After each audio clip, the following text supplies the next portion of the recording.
Alright, well, here we are in the game. Again, you guys can see in the top right corner. Ooh, let's hide that. Ugh, that disgusting overlay. Ugh. Yeah, you guys can see in the top right corner of the map. It is currently 2-0 in the favor of Mouse Sports.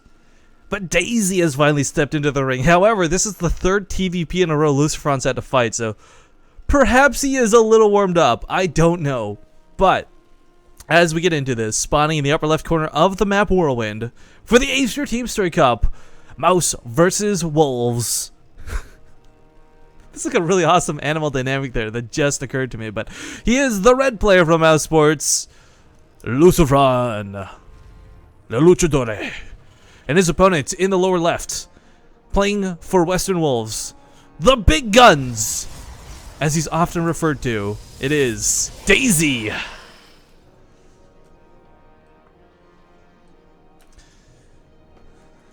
But yeah, this is another game.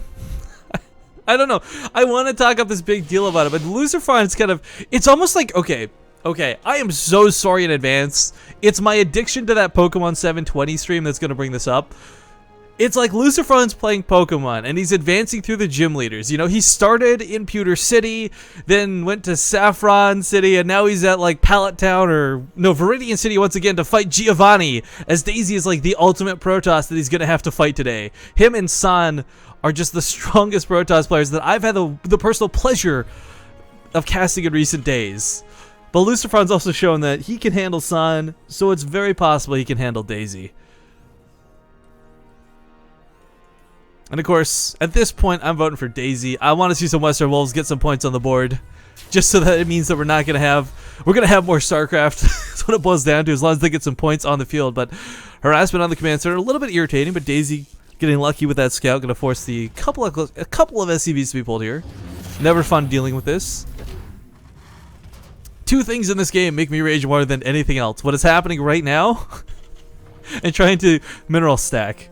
Oh god, it's so annoying when you get the perfect first 8 workers you make are like the perfect splits, and then for no reason they decide to just go to another mineral line, and you just hate your day afterwards. Nothing good can happen. Nothing good comes from that. But Probe is going to get away alive, and of course with the shields regenerating, no longer in the danger zone, so to speak. But saw the additional. I believe he saw the additional racks. I mean, the common follow-up to this is to go command center first with 3 racks as the follow-up versus Protoss. So nothing too out of the ordinary.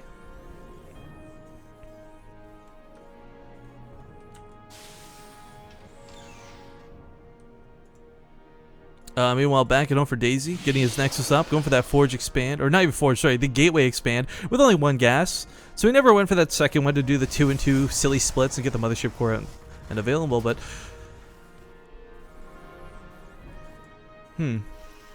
Lucifron's still playing without gas for the time being, perfectly fine, considering he's probably planning on putting out 3rd barracks, yep. Coming back into the base for another scout, another round. Put it on my tab. Another round? Yeah, that's my sick impersonation of a Pandarian Brewmaster, but Mothership Core gonna come out, drive the SCV back home. Meanwhile, again for Daisy, can't do much scouting. There's Marines in a bunker, so your move, nobody. Robo Facility gonna come out here first for Daisy though, so swapping it out for the first time today. No longer is he gonna have to deal with those Templar first, but again, there's this really scary mindset that Lucifron might be expecting Templar. He's just fought 2 players who back-to-back played the same way, the same opening, going for Templar quickly with armor upgrades on the Zealots. But Daisy, he may be expecting Daisy to do the same thing, but that's not at all what Daisy's going to go for here. And well, actually, if a Forge comes down, maybe he will. But Robo, for the time being, kind of says to me he wants to get those earlier Colossus out, knowing that it's going to be a lot of bio that he has to contend with.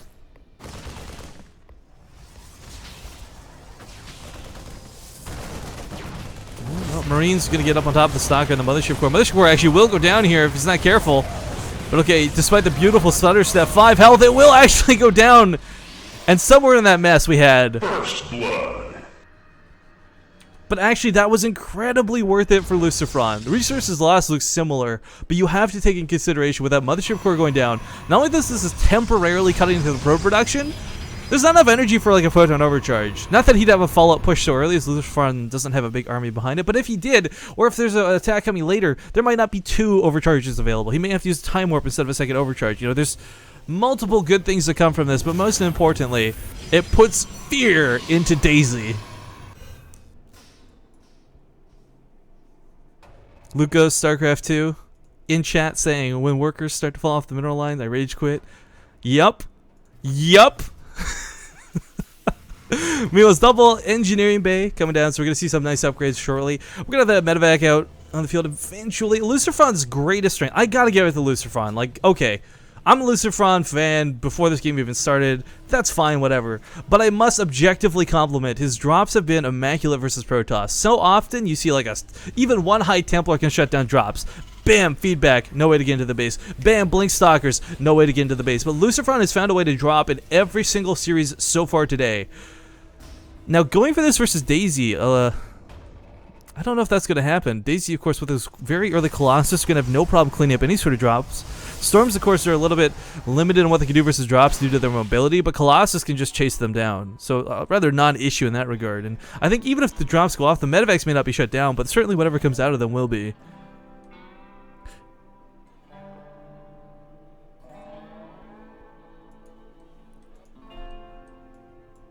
Third base coming up for Daisy. Lucifron with no third command center in base. And of course Daisy with this wonderful observer can scout everything. Sees the swamp on that starport. And of course the biggest thing is going to see what comes out of here first. It should and will always be medevacs, but if for some crazy reason Lucifron went Vikings, he'd have to cut down the Colossus production early. And actually Lucifron scouts everything, sees the early Colossus Robobay, sees the Twilight Council coming out at the time in which it did, and he knows he's going to eventually need Vikings out. Now that's not going to hamper his medevac production. He'll still probably get about 4 or 6 on the field before he starts his Vikings, but he knows he needs to get Vikings out somewhat earlier after seeing that very early Robobay.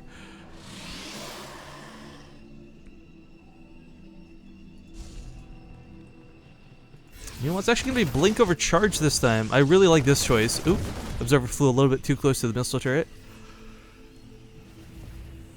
Actually, that really sucks. He doesn't have another one available in the base, so it's got this one outside of the army, but of course you can only have one, one place at a time. But anyways, going back to blink. So the reason you go for storms and charge together is they just complement each other well. The way the usage goes, you chase the army, it's going to stem backwards, you catch them with a storm. Or you preemptively storm and chase them back with a zealots. One way or another, it's nice, but when you go Colossus early like this, your biggest threat, of course, is going to be that Viking count, not the Marauders and not the Marines. Drops, of course, can be a little bit difficult to clean up, but this is, again, while you get blink, you'll have the mobility to keep up with this. The army can't really catch you off guard, and even if it does, ooh, nice snipe there. Even if it does, you could just blink forward into the Vikings, try and focus them down. Often, that's not a good choice, by the way, guys. Don't take advice from Rifkin here. I'm not a coach. But I'm just saying, like, blink is utilized. He's got so much, how should I phrase this? Malleability. It can be used multiple ways in a lot of good fashions. But drop here is going to actually do a lot of damage here initially, as looks like the army of Daisy wickedly out of position, and a drop in the natural going to be hard to clean up as well. Again, this is that lack of mobility I was talking about. Overcharge is going to go off, but will it even be enough? Colossus standing idly by. Drop in the main, still going left, somewhat uncontented. Zealots are trying to get into this with their +1 armor upgrades only, not getting too much done. Overcharge is going to be the only real means of defense, and going to lose a pylon, but only going to depower 1 gateway. Colossus now going to come clean this up, and Lucifron, cheeky Lucifron, going to get away with a little bit more than he should have been afforded, but oh, he might get this. No, he's not getting Colossus, not another Marauder, sorry. Thought there's 2 Marauders here. If there was, he would have gotten the Colossus, but still, not in a good spot here is Daisy, getting level 2 armor on the way, but without further Colossus production, I mean, 3's a lot, sure, but as we see, just going to stem forward, focus down 1. Second one does go down as well very quickly. Third Colossus about to fall. Zealots have got to Vanguard this. Or screw Vanguard, and they just need to straight up guard it. But dropping here into the third, this is what I like to refer to as the whirlwind problem when fighting against Terran. You drop in the third, the army responds, you pick up, you go to the main. But nicely done here. Daisy has positioned a couple stalkers, and he showed it. He may have lost a couple due to that blink, but he showed that the stalkers are waiting in the main. So we don't see Lucifron immediately jumping from the third to the main and continuing with the harassment, instead backing off for the time being.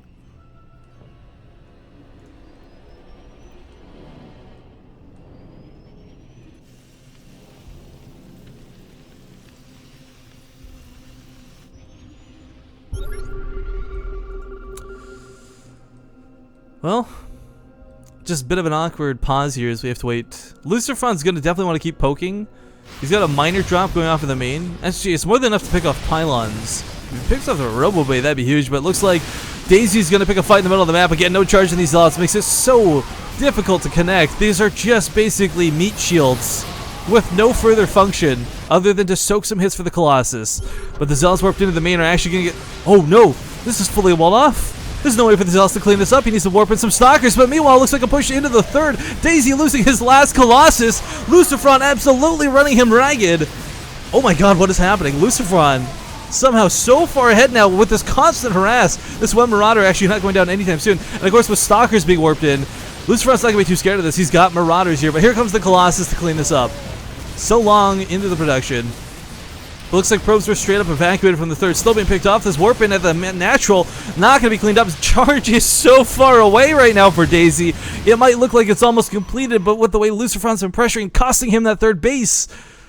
Right now, Daisy might be thinking, alright, my tech swap idea may not have worked out quite the way I wanted it to. As Lucifron is going to push in here quite strong. Again, just getting on top of the Colossus. Who cares about the thermal lance range if there's no force fields to keep the Marauders at bay? Zealot's going to charge in finally with charge available to them, but perhaps a little bit too late. I say with the question mark. Probes are being pulled. He should be able to hold this with the Colossus.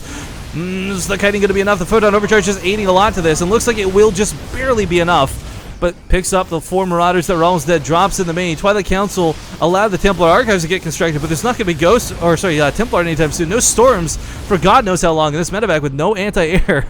Well, actually, he can drop these 4 Marauders right here without issue. But continuing to push into the natural. We even have a landed Viking. Side note, Vikings have like the coolest attack in the game, but they're so weak. They should get like bonus versus ultralisk damage. Who else thinks this? Raise your hand. If you've seen the hot cinematic, who thinks there should be bonus versus ultralisk? Not versus massive or armored, but just versus ultralisk. In the meantime, looks like the probes in the main have been pretty much cleared out. 48 workers killed. Daisy, I didn't even realize he's only killed 1 SCV through the course of this game. Losing his last Colossus, warping some Templar into Archons desperately, and meanwhile the main still not cleaned up. The Sim City playing so heavily against Daisy right now. Probably really mad that he had built this the way he did. But continuing to push in here through the natural. Daisy effectively on 1 base at the moment, and barely at that. Look at the health on that Nexus. Army may be chased back, but again, these 4 Marauders, they're not exactly killing things quickly, but there's nothing to stop them. The Storm's going to pick up the Twilight Council.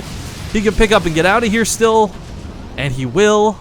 No stalkers available despite that blink investment. Natural base goes down, and Daisy just lost the most important part to holding on to this game. Without any mining going on, Lucifron has just basically knocked out 3 of some of the most impressive Protoss that the combination of Korea and Europe have to offer. Starnan, Daisy, and San. I mean, maybe I'm calling the game too early, but I think it's pretty confident to say that a Terran on 4 bases that has never let up on harassment, not for 1 second, to play so relentless as if he were Pulse. I don't think Lucifron can lose this game. It's possible that he maybe has a stroke. Maybe his A key gets broken and he's forced to move command the army for the rest of the game. Again, unlikely. But if quantum physics have taught me anything, as well as sci-fi and Doctor Who, anything is possible. Speaking of which... Oh, actually, I probably shouldn't talk about that. I'm so excited for the Doctor Who to come back, but that's neither here nor there, as we're still in this game, and a little bit rude to talk about anything else. Is Daisy is actually... Okay, so basically, if the army pushes a ramp, you would think innately Daisy could send the Zealots to choke the top, use the Archons to splash damage the army, but actually, due to the range of the Marauders, and that would be a huge disadvantage, it looks like the final battle will happen. The final countdown. Good game is called, and Lucifron will secure a 3-0 for Mouse Sports so far. But don't get worried yet, guys. It's a best of 9, and we're not done yet.